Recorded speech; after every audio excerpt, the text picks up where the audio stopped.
ကတော့ပက်စီတောက်ချင်လိုက်တာပက်စီဟမ်ပက်စီ PPSI ဘယ်လိုဖတ်မလဲပက်စီ no PPSI Pepsi okay Pepsi American အတန်ထွက်စစ် British အတန်ထွက်စစ်မပေါက်ရင်တော့မှအတန်ထွက်ပီပြီးတော့မှန်ဖို့လိုပါတယ်နော်ဆိုတော့ဘယ်လိုဖတ်မလဲ Pepsi တစ်ခါတော့ပြောကြည့်ပါဦး good okay အိမ်မှာသွားတိုက်စေးကုန်နေ closet တဘူးလောက် closet ဟမ်ဘယ်လိုဖတ်မလဲ CLOSC close UP up ဆိုတော့ close up close up ပြောကြည့်ပါဦး wow good ကိုကေတဘူးလောက်ကိုကေCOL coal GAT gate ဆိုတော့ဘယ်လိုဖတ်မလဲဘယ်လိုပြောမလဲ Colgate Colgate တစ်ခါလောက်ပြောကြည့်ပါဦး good okay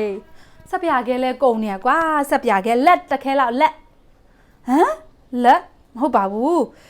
LUX lux lux okay เนาะတစ်ခါပြောကြည့်မယ် good အရန်အချွေတောက်ချင်တယ်ကွာစပိတဘူးစပိအရန်ဝယ်ကြတယ်เนาะဒီစပိဒါပေမဲ့အတန်ထွက်ကဘာလဲ speed เนาะ okay တစ်ခါလောက်ပြောကြည့်ပါဦး good ကဲအမားအများဆုံးလာပြီเนาะပွန်းတဘူးလောက်ပွန်းပွန်းတဘူးဆိုပြီးလာဝဲတာမားတယ်เนาะအဲ့ဒါဘာလဲ Ponds တစ်ခါလောက်ပြောကြည့်အောင် Ponds okay ပွန်းမဟုတ်ဘူးเนาะဒါဘယ်လိုဖတ်မလဲ Silk&shine ခေါင်းလျှော်ရေး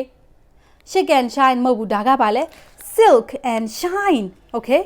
Silk&shine တစ်ခါပြောကြည့်မယ်မြန်ပြောရင်အတန်ထွက်မားတယ်နော်ပြောကြည့်လိုက်အောင် Silk&shine okay အားလုံးကိုကျေးဇူးတင်ပါတယ်